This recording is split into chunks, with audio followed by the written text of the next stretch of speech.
Thank you for joining us for Fluid Page Layouts with Flexbox. So the beginner track is actually sponsored by GitHub, which is super cool. A reminder about the Slido, and we have Laura Cooper with us today. She has over 5 years of industry experience and a background in visual arts. Laura takes a thorough and detail-oriented approach to web development, focusing on pixel perfection and engaging interactivity. In her spare time, she enjoys making art, drinking craft beer, and giving back to the tech community as an instructor and strategic volunteer for Canada Learning Code, which is very cool. You should check it out. She's also director of marketing for the IJ Tech Ladies Board, which is also very cool. Check that out.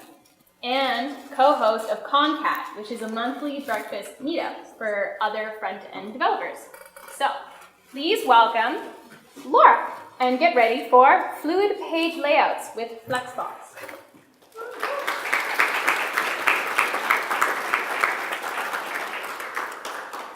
All right, so thank you everybody for being here today. This is a really big classroom, but we're kind of spread out, which is fine. This is my second time teaching a Startup Slam workshop, but I've also taught a lot of workshops for Canada Learning Code. So just a quick plug here, if you're a woman who's interested in learning more about coding and you're not sure where to start, we have Ladies Learning Code workshops where it's a really cool collaborative environment where you can come and learn things like HTML and CSS, JavaScript. Actually, what's happening right now is National Learn to Code Day, which is happening also on UVic campus, and they are making browser extensions with JavaScript, which is really awesome. But we are going to be learning Flexbox today, which I'm equally excited about. So for those of you guys who have not heard of Flexbox before, it's basically a new set of CSS rules that were introduced fairly recently for creating layouts and things like that, and it's awesome. And now that I've started using it, I never want to go back to the old way, and hopefully after this presentation you'll feel the same. So I am a senior web developer at a company called Verb Interactive. I just started there a few weeks ago. They're actually based in Halifax, where they have their other 140 employees, and in Victoria we only have 4. But we're growing, so if any of you guys are looking for a developer job, come talk to me because we're hiring as well. And in that role, I'm mostly working with WordPress websites and doing some Drupal stuff. It's front-end focused, but it's also some kind of back-end PHP related stuff there.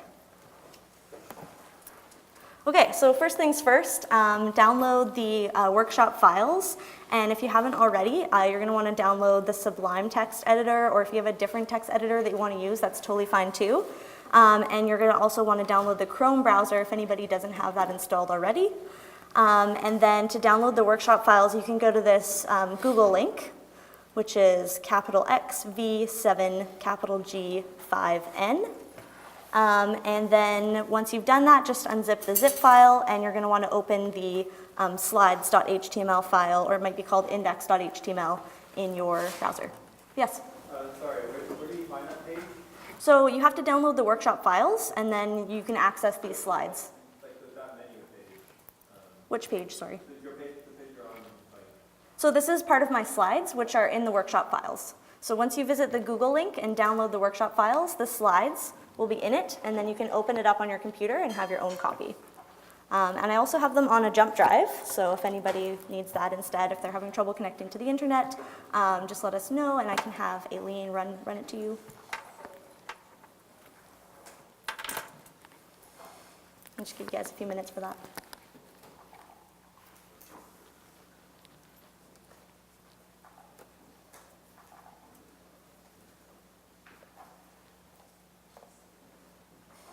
So excruciating to have to write out HTTP. Yeah, you don't actually have to put the HTTPS on there. Do you know how to do it anymore? I don't think so. Huh. Oh, maybe. Chrome, or can we use Firefox? You can use Firefox. The only reason I say Chrome is just because we're going to be using the inspector tools a little bit, but if you are comfortable with the Firefox inspector tools instead, that's totally fine. Sure, let me just zoom in a little bit here. Oh, that's not going to be a thing. So it's goo.gl / capital X, V, 7, capital G, 5, N.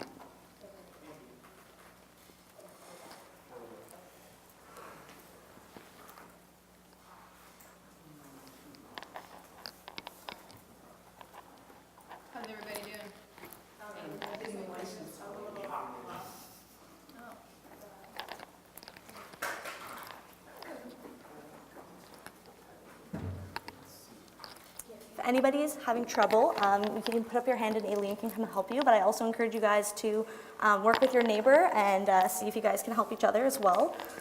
Collaborative workplaces are always great. Get to know your neighbor a little bit.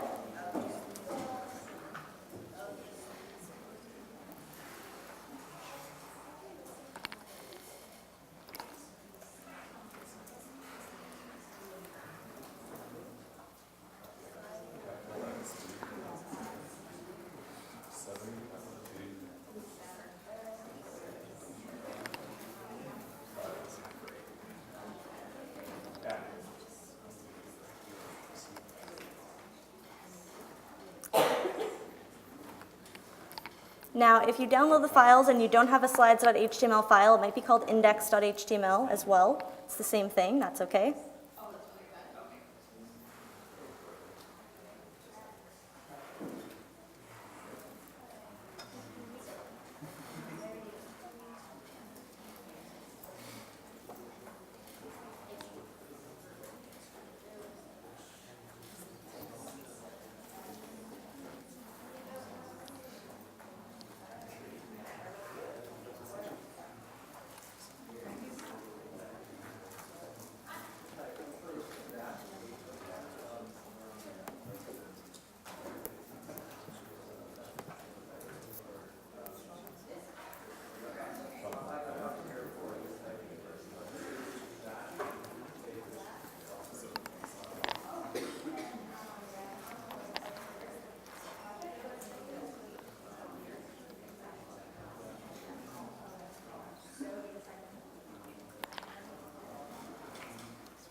So it might be called index.html. Yeah.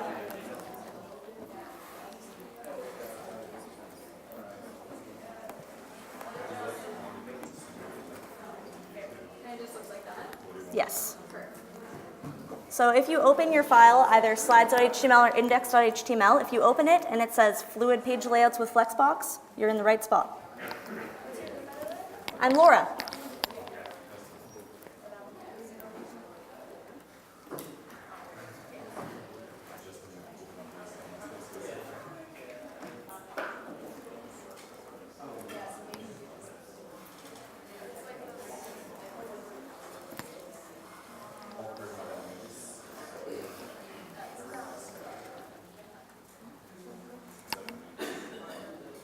Does anybody still need help? You guys all good? Got your workshop files? Great. All right. So, CSS. So some of you guys might have had some experience with CSS before, some of you might not, and that's totally okay. CSS stands for Cascading Style Sheets. So just kind of an example, this nice waterfall here. CSS files, the rules that you put in them are cascading. So what that means is if you have a CSS file with a rule and then you have another rule later on that targets the same thing, that rule that's later on will take precedence because it's later on in the style sheet. And similarly, if you have multiple different style sheets included in your files, whichever one comes last is going to be considered the most important over the previous ones. So it's just a case of specificity. And we won't have to worry about that too much in today's workshop because it's mainly layout stuff, but just so you know. So a little bit of CSS review here. It's just a different language from HTML, but they're commonly found used together in the browser. And it has its own syntax rules. So if you've ever used HTML before, it uses a lot of angle brackets and slashes and tags and things like that. CSS doesn't use that. It kind of uses its own syntax rules. And HTML defines the content and the structure of a page, whereas CSS defines how it looks. So CSS is kind of the thing that I'm most passionate about because I really like making beautiful things on the internet, and that's what CSS is for. So that's what we're going to use today. It requires the following symbols, so make sure you can locate those on your keyboard. The curly brackets, they also have like 50 other names, but that's typically what they're called. The colon key and the semicolon key. If you're on a Mac like me, they'll probably be in this spot on your keyboard. If If you're on a Windows, they might be in a different spot, but they'll definitely be there. So the CSS syntax.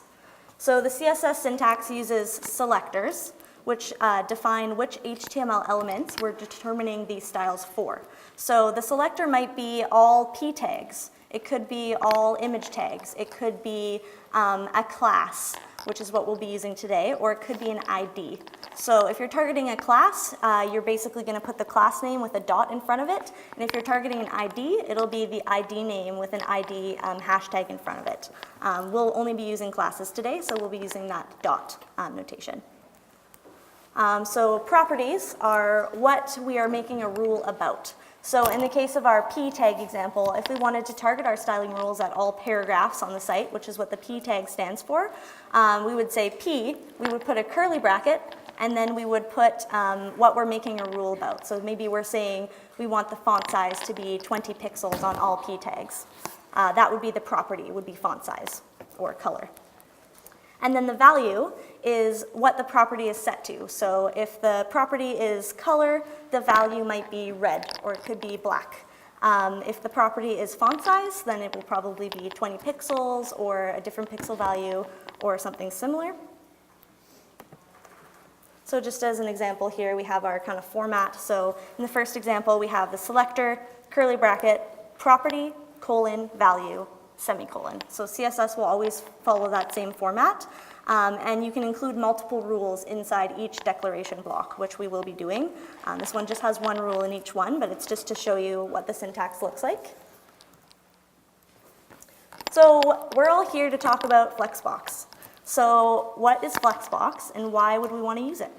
So like I said earlier, Flexbox is a collection of CSS properties, and it allows us to create a very large number of different layouts quickly and easily, such as vertical and horizontal centering, which is a very common design problem, equal height columns, image galleries, split screen sections, things like that, and fluid grids. So I have this link here, and this is just for example. So we're just kind of taking a look at some of the different layouts that Flexbox can do here. Just make sure my Wi-Fi is connected.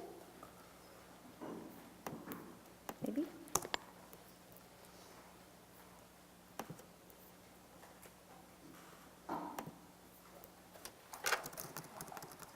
It's on the wrong network.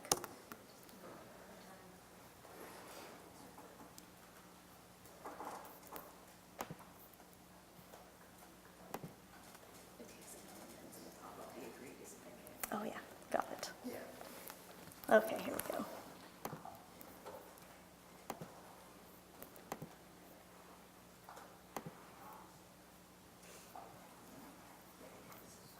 So this is actually like a kind of visual Flexbox builder. I've never used the builder portion of it, but the reason I linked it in here is because it has a really great list of all the cool things that Flexbox can allow you to do really easily. So some of the things I mentioned that we're going to be doing today are the split screen layout, the centering, the kind of equal height stuff, and then we're going to be doing an image grid, sort of similar to that. And Flexbox now is actually supported in all modern web browsers. So IE 11 and up, if you need to build a site that's really awesome on IE 10 and below, you might not want to use Flexbox, but if you're building it for modern web browsers, Flexbox is totally safe to use. So the first property that we're going to be using, which is the key thing that determines whether something is using Flexbox or not, is going to be the display flex property. So display flex is very similar to display block or display inline, if you're familiar with those at all. But basically, display block tells the browser that this element cannot have anything next to it. It needs to take up its own line, whereas display inline tells the browser, yes, things can float next to it. So with display block and display inline, they're mostly telling the browser how these items will interact with the things around them. And with display flex, you're actually talking more about what's happening inside the container. So there's also the option of display inline flex. So if you use display flex, from the outside, it's going to tell the browser to treat it like a block element. If you use display inline flex, from the outside, it'll treat it like an inline element. But either way, you'll still be able to have your flex CSS inside the container. So typically we'll be using display flex, but in some cases you might be using display inline-flex, but it's less common. So here's an example of kind of display block versus display flex. So display block, all of these elements are not existing on the same line. They're kind of forcing themselves each onto their own line. And when we do display flex, it kind of pulls them all so they're on one line and aligns them at the top. And that's just the default behavior, but we can change that with flex rules as well. So one of the first properties that we don't actually have to explicitly set in most of the cases, but it's flex direction. So this is what determines which direction the Flexbox items will flow in. So if you just say flex direction row, that means that all of your items are flowing this way along the x-axis. And if you set it to column, everything will be flowing kind of this way, vertically across the y-axis here. So row is the default, so the items will flow horizontally from left to right. In row reverse, the items will flow vertically from right to left, so just the opposite. Column is from top to bottom on the y-axis, and column reverse is the same thing but bottom to top. So just for a little bit of a visual example of how that works, there's some arrows here. So again, row is the default, we probably won't need to change that. So flex wrap. So by default, the Flexbox behavior is to try and fit all of the items in its container onto the same line. But we can change that using the flex wrap property and make them wrap onto the next line.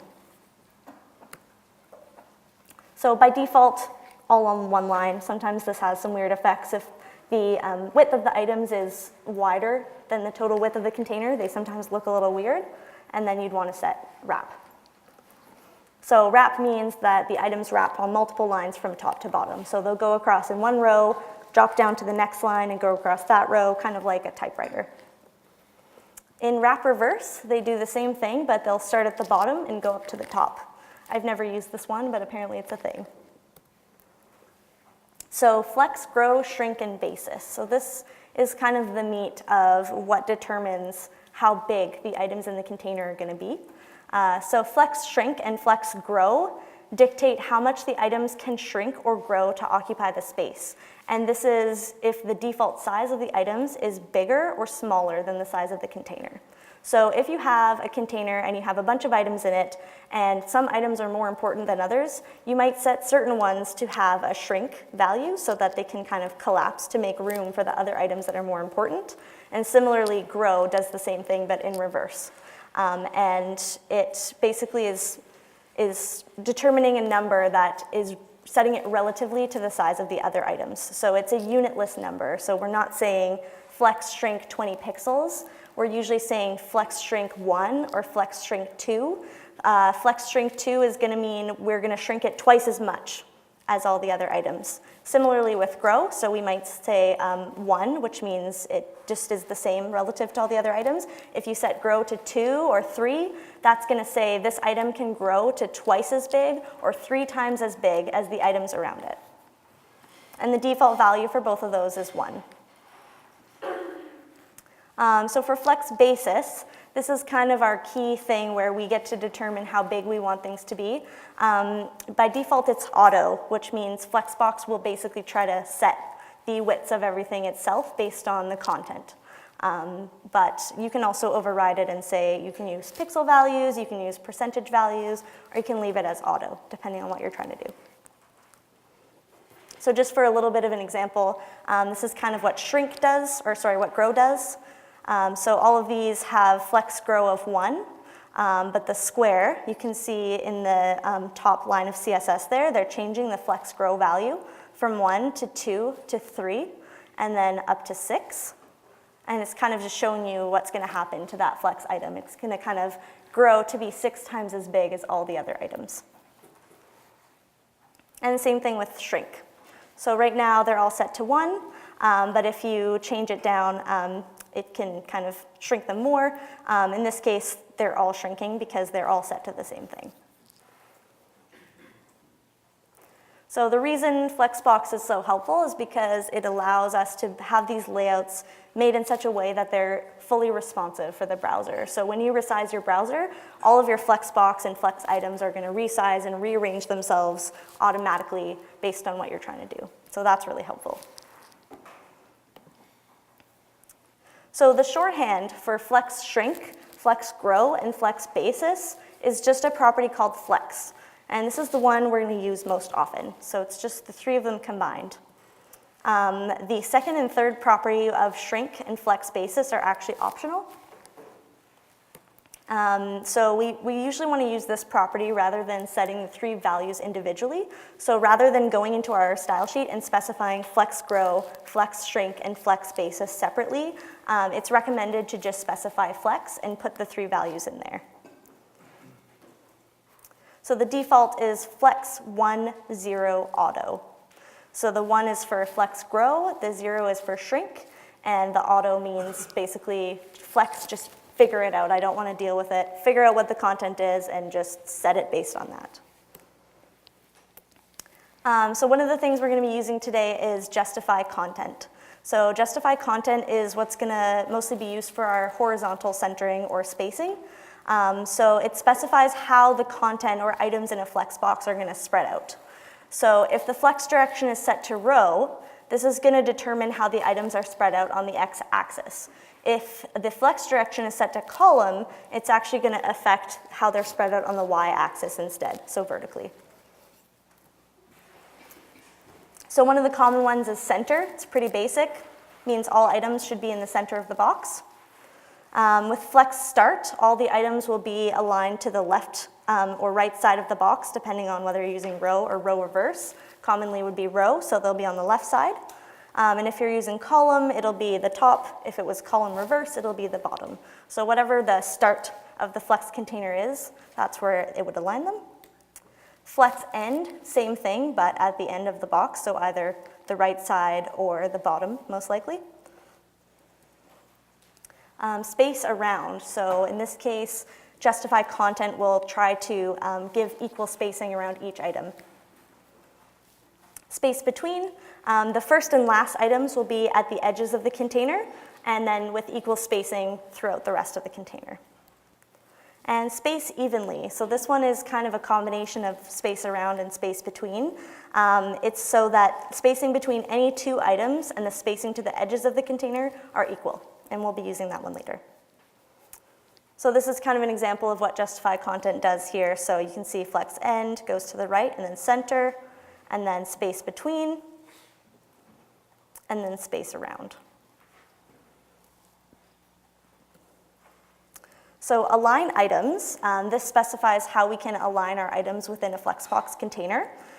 So this basically is doing something similar to what justify content does, but on the opposite axis. So if flex direction is set to row, or this way, this is going to determine how the items are aligned vertically. And if flex direction is set to column, this is going to determine how the items are aligned horizontally. So flex start, items will be aligned to the top of the container. Flex end, they'll be aligned to the bottom of the container. In the center, which is the one we're probably going to be using the most, they'll be centered in the middle vertically.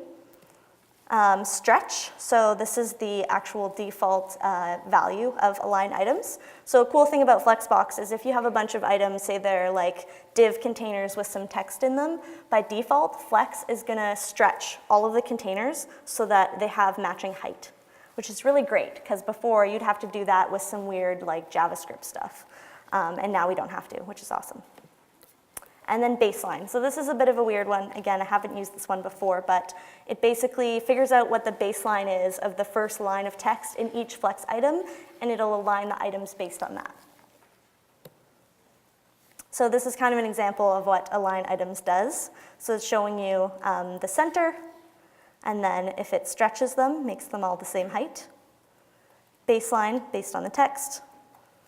Flex start at the top there, and then flex end at the bottom. Okay, so the Chrome Inspector tool. So this bird represents me when I'm using the Chrome Inspector tool, because I feel like I am opening up a website and kind of like looking inside of it to find out what's going on. So I want everybody to open up Chrome, and we're just going to practice using the inspector tool. So you can use this basically to help debug any of your Flexbox CSS if it's not working, if it's not doing what you want it to do. I use this tool all day, every day, mostly to figure out what CSS is going on and how I'm trying to fix whatever support ticket I'm working on or whatever issue is going on with the website. So to access the Chrome inspector, you can open any page in Chrome, or you can do it on the slides themselves. And then you can right-click and do inspect. So if I inspect this page, suddenly I get this whole panel that has all of the HTML for everything. And then on this right-hand panel here, it says styles. So this is really helpful to just, if you click this button in the top left corner of it, this little blue box with a little cursor on it, if you click that, you can actually highlight whatever element it is that you're trying to look for. And if you click on it, it'll show you any styles that are being applied to it. And then if you need to apply a style in the browser just to see what it's going to do, so example, if I wanted to preview this and make it blue, I just styled this strong to blue. So it's really helpful for when you're doing just general web building and debugging.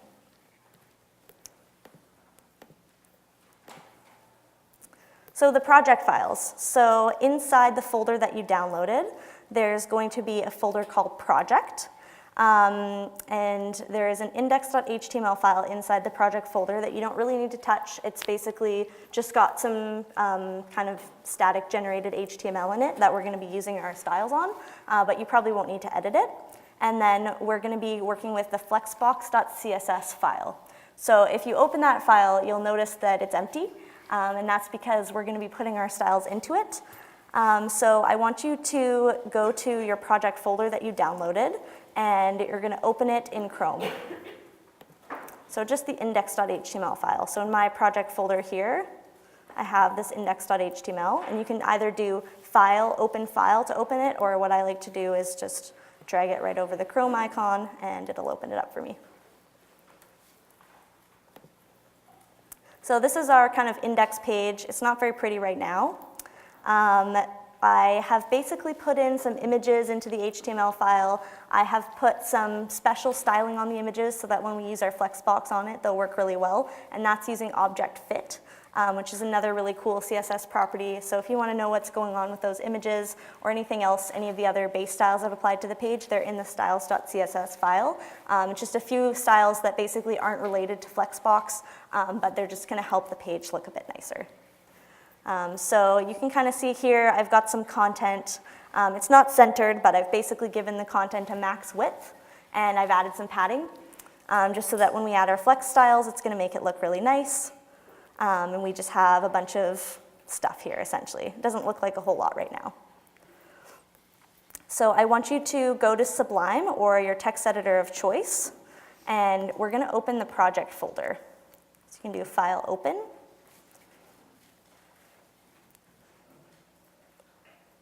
And it's going to be the project folder inside the folder that we downloaded. Oops, that's not the right one.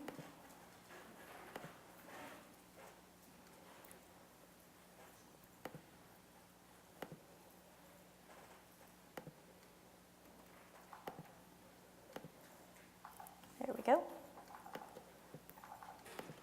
So in this file, in this folder, you'll see my few files. There's only 4 files, and then there's a folder full of images, which I've downloaded from an awesome site called Unsplash, where you can download basically really cool stock photos for free.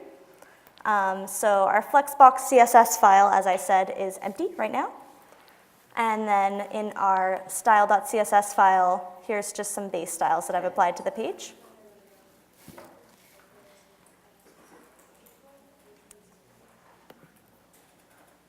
All right, so once we have everything open in Sublime and we have our index file open in our Chrome browser, we're ready to start with our CSS. So once you've opened your file, once you've made changes in Sublime or your text editor of choice, to save your file, you can go to File Save, or if you're on a Mac, you can do Command S, or if you're on a PC, you can do Control S to save your file. And once you've made changes to your Flexbox CSS file and saved it, you can hit refresh on your index file in Chrome and see what your changes did. So the first thing we're going to do is a hero section. So a hero is pretty common in web design these days. It's basically a giant photo or video that is full width, and sometimes it's full viewport height also. And it usually has like a background image or a background video with maybe like a semi-transparent overlay and then some text. So the text is usually centered, not always, but sometimes, and that's what we're going to do today. And a hero section is often containing either the company's tagline or the main message of the website or some sort of call to action. It's usually on the home page, and it's whatever's considered the most important. So the first thing we're going to do is we can see that if we look at our index file, there is a section with a class of hero. So that's what we're going to target with our CSS. So I'm going to write .hero, and in the slides, you can either follow along with me and type as I type, or if you get behind, the HTML will actually be on the slide. So if you get stuck or anything, just copy and paste the HTML block or the CSS blocks that are there and save your file, and then you'll be all caught up. Worst case scenario, if you get really, really behind and you're really stuck, there is this flexbox final.css file. So that actually contains all the flexbox styles that we'll be adding. So worst case scenario, you can reference that. But we're just going to set it to display flex, which anytime you're using flexbox, you need to declare this first. So it's either going to be display flex or display inline flex. So we're doing display flex, and we know that we want it to be centered both horizontally and vertically, and we know that the default is set to row. So we know that if we want it horizontally, we can start by saying justify content, which is going to affect our horizontal axis here, and say center.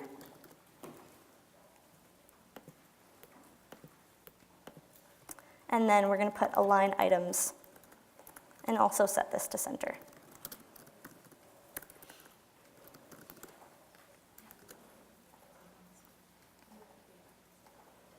When I refresh my page, we should see the hero looking a bit nicer here. Maybe.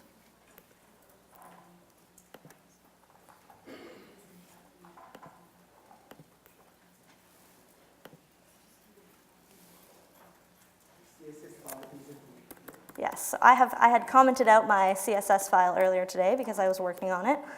So you'll probably need to make the same edit that I'm making right now. Sorry about that.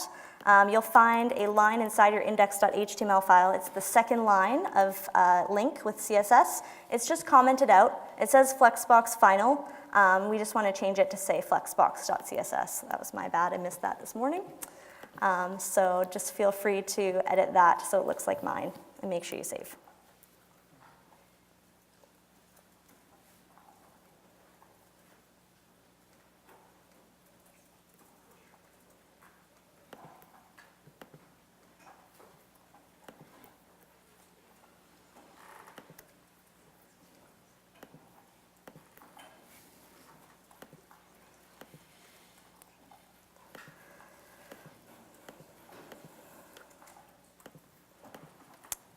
For some reason, my styles are not being applied. So this is pretty standard web dev stuff. Your CSS not being applied for some strange reason. So it should be here. Oh, it is. So it is there, but it's got a Z indexing issue. So that just means add this here. There we go. So I'm going to add an extra line into my CSS. Hero content. So Z indexing is a really fun feature of CSS that you'll probably encounter a lot, and it'll drive you nuts. It's basically, we talked about the x-axis being horizontal and the y-axis being vertical. Now the Z index is affecting the z-axis, which is actually kind of the distance to or from the back of the screen to the front of the screen, which doesn't really make sense when you have a flat website. But that's basically how it works, is you can change the Z index, and it'll determine which things appear in which order. So we're going to just put in hero content and give it a Z index of 1. Just because our content was there, it was flexible, but it's just hiding behind the image.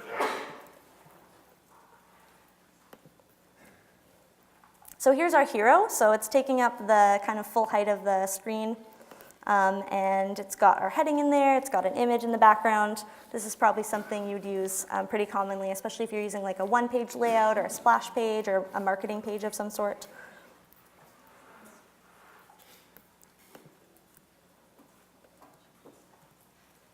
So the next thing we're going to do is we have this kind of intro section here. And all we want to do with this is we just want to center it. So like I mentioned, I've already given it a maximum width just to make the content be a bit more contained and it's not just spreading across the entire browser. And we just want it to be in the center, and that's really simple.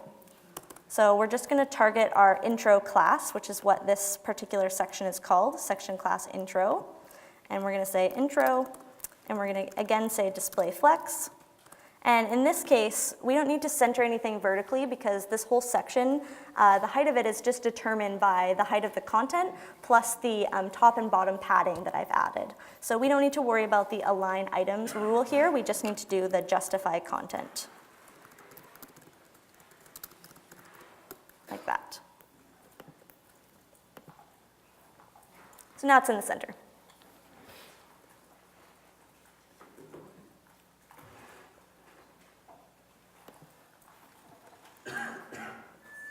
Again, if you're getting behind, you can just copy it from this slide. It's got a nice little copy button. Paste it into your style sheet, save it, good to go.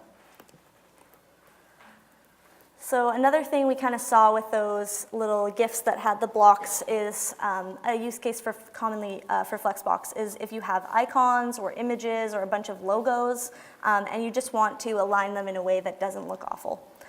So in our case, I would like the icons to be vertically centered in the space regardless of their height, and I want them to be spaced out horizontally in a way that's consistent. So we're going to do that here, and this section in our index is called icons. It's got 3 images in it, and the images are all different sizes. So if we look at that on our page, currently they're just all kind of next to each other. Images by default have their display set to inline, which means that by default they're always going to try and float next to each other like that, but they're not really aligned in any way that is visually pleasing. So we're going to say icons, and we're going to do display flex again. And then we're going to say align items center because we decided we wanted them to be vertically centered. And then we're going to say justify content. And instead of using center this time, we're going to use space evenly, which remember I said space evenly means that there's going to be equal space between the edges of the container and each item. So if we save that and then refresh it, we'll see we have this nice layout. There's a really nice, consistent spacing between each image and the edges of the container.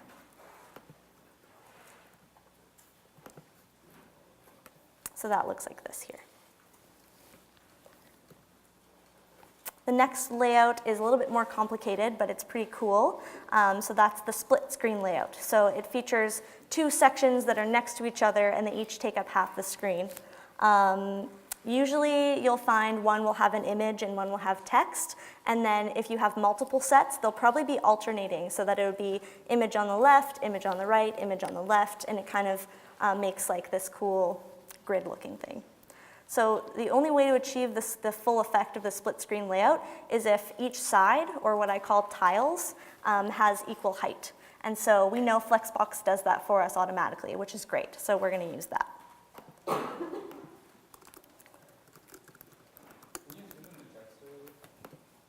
On my Sublime?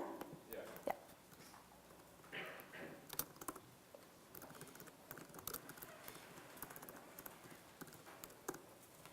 So we're setting display flex there. Oh, I have a typo. There we go. Let's see, I can't remember if I called it. Which one did I call it? Yeah, so I called it split screen, so my slide just has a typo in it. It says tiles, but we're actually targeting split screen here. But inside of it, we're going to be targeting the tile class. So tile is just a word in this case that I'm using to refer to each half of the split screen layout. So for that, we're going to want to give it a few things. So the tile itself is going to have a flex basis, which determines how wide it is. So in this case, I'm going to say 1, 0, and 50%. I want each one to take up 50% of the screen. And then what we also want is the text side of the tile, it has content in it. So we actually want the content inside that half to be centered vertically and horizontally. So we're gonna also make it a flex item. So we're basically, the split screen section itself is set to display flex, but now we're also setting display flex on the tile inside of it because we want to center things inside that as well.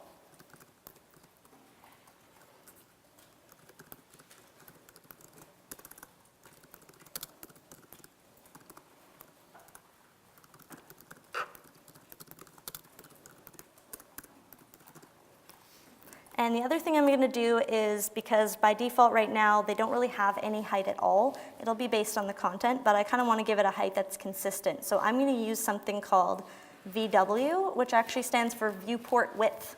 And this is a kind of cool thing that you can use for a sizing unit.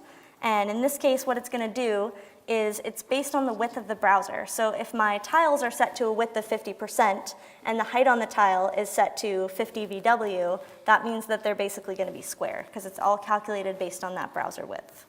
So I'm going to set it to 50 VW, like that. And I'll just leave this up so you guys can see, because that one's a bit complicated.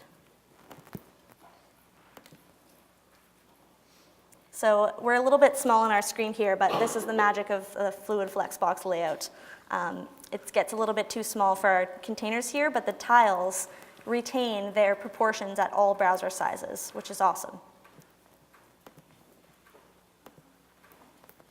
Just get that so that's a little bit smaller there. So in each side of the tile, on the first one we have text and then we have an image, and then in the second one we have an image and then we have text. And if we were to space this out, we could see that the text is actually centered horizontally and vertically in the space, which is what we want.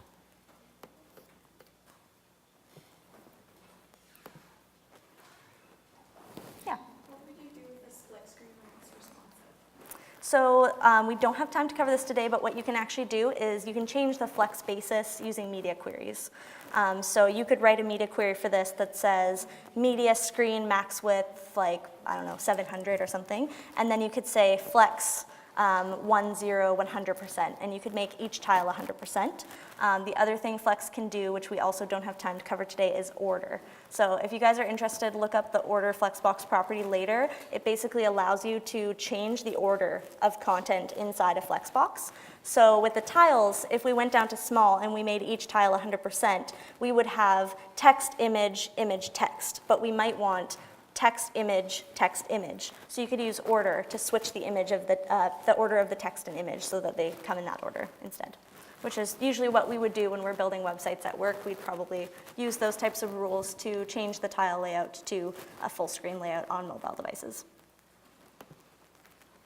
So the next thing we have in our little layout here is we have this list. So this is not a fancy list, it's a regular list. I've just taken out the basic bullets and I've put in images instead for bullets.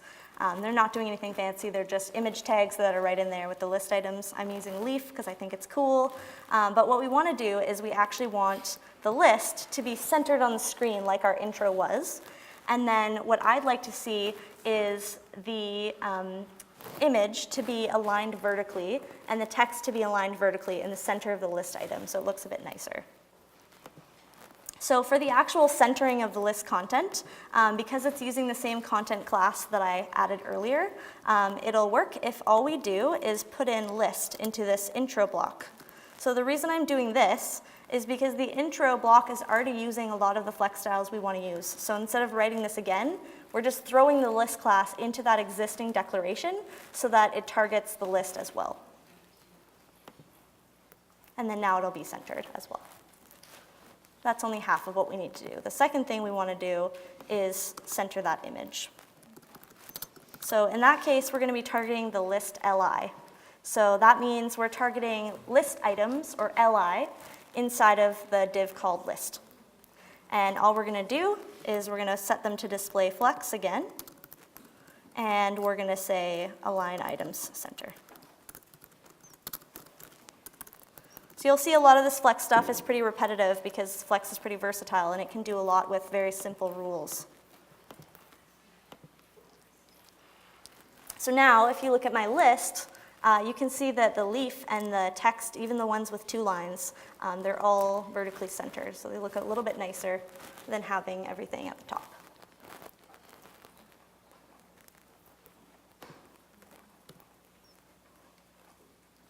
And our last example is an image grid.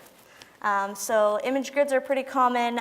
You used to kind of have to use a lot more CSS and like display inline block and weird negative margins and stuff like that to get something like this. But with Flexbox, it's pretty easy. We have to do a couple things. We need to set our image section to use Flexbox. We need to set it to wrap so that it wraps all of the next images onto the next line instead of trying to jam them all into one line. And then we also just need to add a couple styles to our actual gallery items or the images to specify their width and height. So firstly, we're going to do the gallery with display flex and the flex wrap.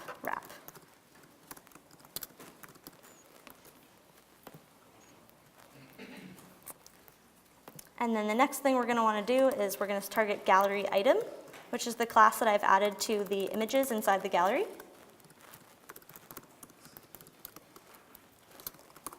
So I'm going to give them a flex property of 0, 0, 25%. So I'm saying don't shrink, don't grow, just take up 25% of the screen. And then I'm also going to set a similar height, kind of like we did on those tiles, of 25 VW or viewport width.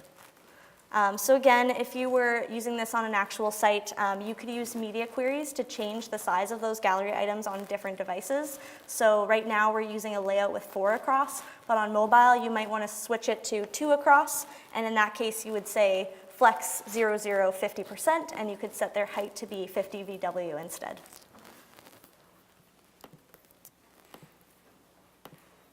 So our images didn't even appear before because they had some funky CSS on them, but magically, once we add those few lines of CSS, we get this really nice image grid, and it responds and shrinks nicely with the browser.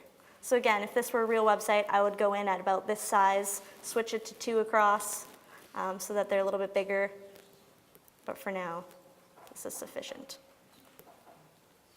So if you open up your page and start from the top, we don't have a header or footer on this page, but essentially we have all the elements we might need to build like a really simple site that has text and images. It's pretty basic, but I think it looks pretty nice.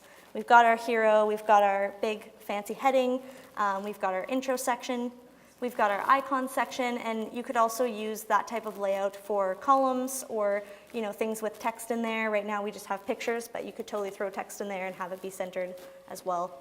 And then the tiles, which I'm a big fan of, they're pretty classy looking. And then we have our list, and then we have our image grid. So that's basically all of our examples for today. There's some resources for you guys to look at later when you're at home.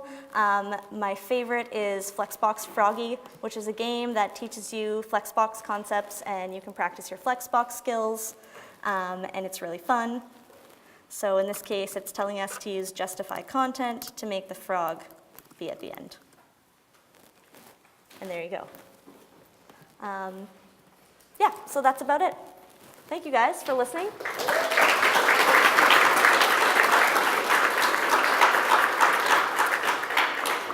you grab that first slide with the Google link just for anyone that Sure. has some link? Just go grab it. There we go. Cool. We've got some questions. Sure. We've got time. Great. Yeah, I tried to waste some time. Let's see what we got here. I've got a question about Slido. It's pretty cool. I actually don't know anything about the Slido setup. It is really cool. I agree, though. Let's see. So, this is kind of an interesting question. Is it in good practice to have multiple containers on one page? And are there ways to make it so containers are cursor sensitive? For example, if you put your cursor over a container with a single item and it enlarges or gives a drop-down menu. That's a complicated question.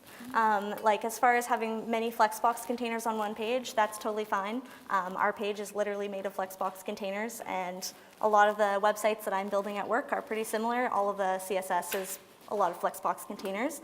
As far as the cursor interaction, yeah, you can do stuff on hover. You can use JavaScript for that sort of stuff. It's a little bit kind of a separate thing from Flexbox, but definitely you can still use all that stuff on Flexbox things. I've got another one. What specific small project built confidence for you? Small project. Well, I would say, so I've had about like almost 6 years in the industry now, and I'm at my 4th agency. So I've had quite a bit of experience working at agencies, and before I did that, I kind of just took like a 3-month web course. So I don't have a comp sci degree, I don't have like a lot of traditional education, I didn't take Lighthouse, but I did this project right after I finished school for something called Cat's Cradle Animal Rescue. You may or may not have heard of it, but they're a really great organization in Sydney that helps people find homes for cats. And I had adopted a cat through them, and so they had this really, really awful, shitty logo that was like turquoise and pixelated and just like stolen from some other place in the States. So I was like, please let me give you a new logo and a website. Never have done a logo before. I know some stuff about building websites, but just let me do it. And I did, and they're still using my logo and my website that I built for them. It had like adoption capabilities where they could sort animals by whether or not they're adopted or pending or anything. So that was like a really, really big deal for me, and I had to learn a lot of stuff for that project, and I did it all for free. But it was such a rewarding thing to be able to help them and also develop my skills at the same time. Very good, thank you. So anyone else? I've got some questions. You can't zoom in with Flexbox, accessibility concerns? You can zoom in with Flexbox.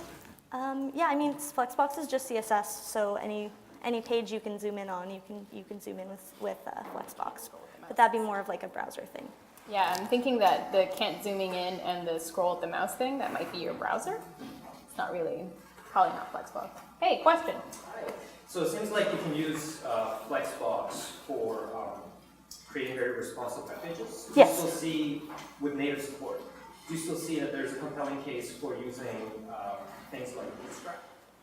Yeah, I mean, if I was given the choice, I would probably choose Flexbox over Bootstrap just because it's a lot more lightweight. And I'm not a huge fan of like the 12 column, like column, small, medium, column, small, large, 12 sort of thing. They're both good options.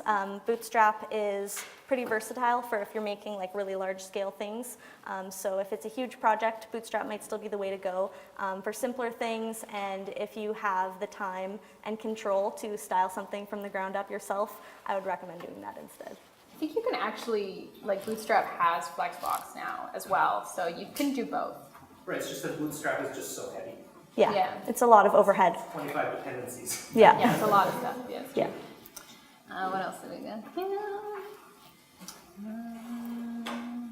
What are your thoughts on SCSS?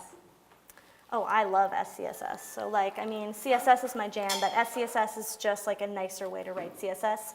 And once you start writing in SCSS, it's very difficult to go back to writing in CSS because regular CSS seems very like inefficient compared to SCSS. So if you have the time and you're interested in CSS, I would recommend looking into SCSS.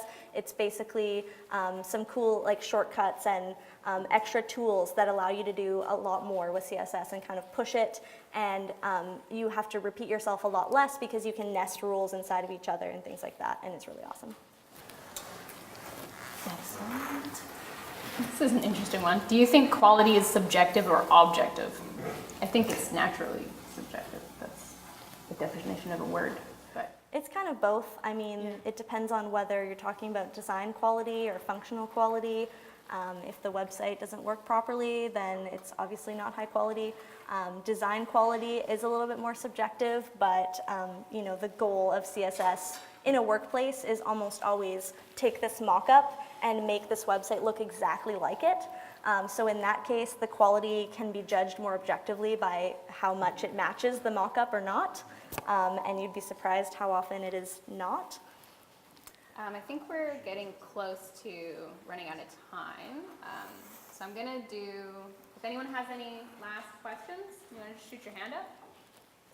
We're good? Awesome. So let's thank you very, very much, Laura, for doing this for us.